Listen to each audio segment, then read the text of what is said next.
मैं बीजू नेगी को लवी मेले में मौका दिए जाने के पक्ष में बिल्कुल नहीं।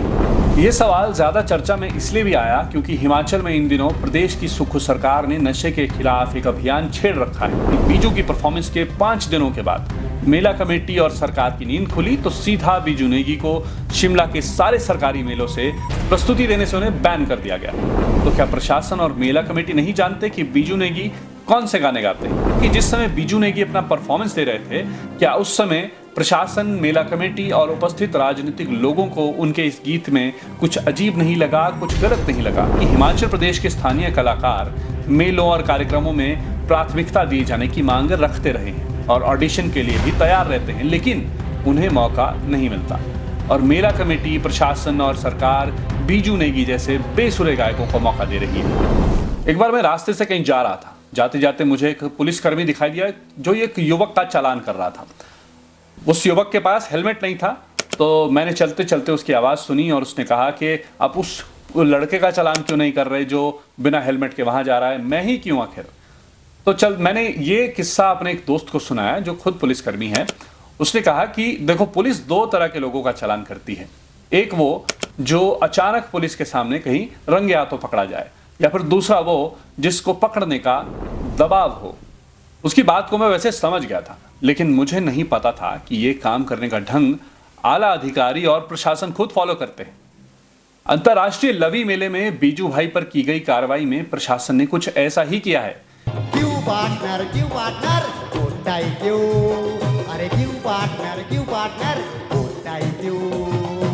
वैसे तो बीजू भाई उर्फ बीजू नेगी सोशल मीडिया के स्टार हैं, हर कोई उससे इस वाक्य के बाद पहचान ही गया है, लेकिन जो लोग नहीं जानते वो भी जान लीजिए। 13 नवंबर की शाम हिमाचल प्रदेश का अंतर्राष्ट्रीय लवी मेला रामपुर में जारी था। लोगों की भीड़ लगी थी। राजनीतिक, प्रशासनिक और आम लोग मेले का आनंद उठा रहे थे। एक के बाद एक कलाकार अपनी आकर प्रस्तुतियां दे रहा था। सब कुछ बढ़िया चल रहा था। तभी प्रस्तुति देने पहुंचे हिमाचल प्रदेश के सोशल मीडिया पर पॉपुलर हो चुके बीजू नेगी। उन्होंने अपनी परफॉर्मेंस दी, लोगों को आकर्षित किया, अपना काम किया और निकल गए। सब बढ़िया था। लोग उनके गाए गाने को लेकर मजाक मजाक में गाने शेयर कर रहे थे और मीम्स भी आने लगे थे। कुछ दिनों तक सब बढ़िया चल रहा था, लेकिन एक धड़ा अंतर्राष्ट्रीय लवी मेले में बीजू नेगी के बीड़ी बनाना जैसे गीत को लेकर और ऐसे संबंधित गाने को प्रमोट करने को लेकर सवाल उठाने लगे थे। अब आएगा मजा, धीरे चढ़ेगा नशा, पार्टी चलेगी बुलंदे, साथ में होगा फ्री फायर डे, वैसे भी आज है संडे, बीड़ी चलेगा फटाफट, रश लगेगा शटाशट, हर बात में एक ही खप, मोटाई क्यों, बीड़ी बनाया फटाफट, मोटाई क्यों, रश लगाया शटाशट, मोटाई क्यों। ये सवाल ज्यादा चर्चा में इसलिए भी आया क्योंकि हिमाचल में इन दिनों प्रदेश की सुक्खू सरकार ने नशे के खिलाफ एक अभियान छेड़ रखा है। इस परफॉर्मेंस के बाद सुक्खू सरकार पर सवाल उठने लगे। लोगों ने इस परफॉर्मेंस को अंतर्राष्ट्रीय लवी मेले को बदनाम किए जाने की संज्ञा देना शुरू कर दिया। वहीं मुख्यमंत्री सुखविंदर सिंह सुक्खू के नशे के विरुद्ध अभियान को भी इसी चर्चा में लपेट लिया गया था। आखिरकार 18 नवंबर को यानी बीजू की परफॉर्मेंस के 5 दिनों के बाद मेला कमेटी और सरकार की नींद खुली तो सीधा बीजू नेगी को शिमला के सारे सरकारी मेलों से प्रस्तुति देने से उन्हें बैन कर दिया गया। लेकिन मामला सिर्फ इतना सा नहीं है, इस पर कई सवाल उठते हैं। पहला ये कि जब हिमाचल प्रदेश में इस तरह के मेले आयोजित होते हैं तो कलाकारों के पहले ऑडिशन लिए जाते हैं, इसके बाद उनके गानों की सूची बनाई जाती है और उसके बाद ही सारा कार्यक्रम आयोजित होता है। लेकिन बीजू नेगी के मामले में शायद उन्होंने गीतों की सूची नहीं बनाई थी, इसीलिए कि वो सोशल मीडिया पर थोड़े प्रचलित हैं। और अगर इसी आधार पर प्रशासन ने उन्हें गाने के लिए बुलाया था, तो क्या प्रशासन और मेला कमेटी नहीं जानते कि बीजू नेगी कौन से गाने गाते हैं, या उन्होंने ये वाला गीत पहले नहीं सुना था? इसीलिए इस गलती के लिए मेला कमेटी और प्रशासन भी कसूरवार हैं, क्योंकि उन्होंने पहले बीजू नेगी के बारे में पूरी जानकारी इकट्ठा ही नहीं की। दूसरा कि जिस समय बीजू नेगी अपना परफॉर्मेंस दे रहे थे, क्या उस समय प्रशासन, मेला कमेटी और उपस्थित राजनीतिक लोगों को उनके इस गीत में कुछ अजीब नहीं लगा, कुछ गलत नहीं लगा, क्योंकि सभी की सिर्फ हंसी छूट रही थी। बीड़ी बनाया फटाफट, मोटाई क्यों, रश लगाया शटाशट, मोटाई क्यों। और तीसरा सवाल ये उठता है कि इस पर कार्रवाई करने में पुलिस को और प्रशासन को आखिर इतना समय क्यों लगा?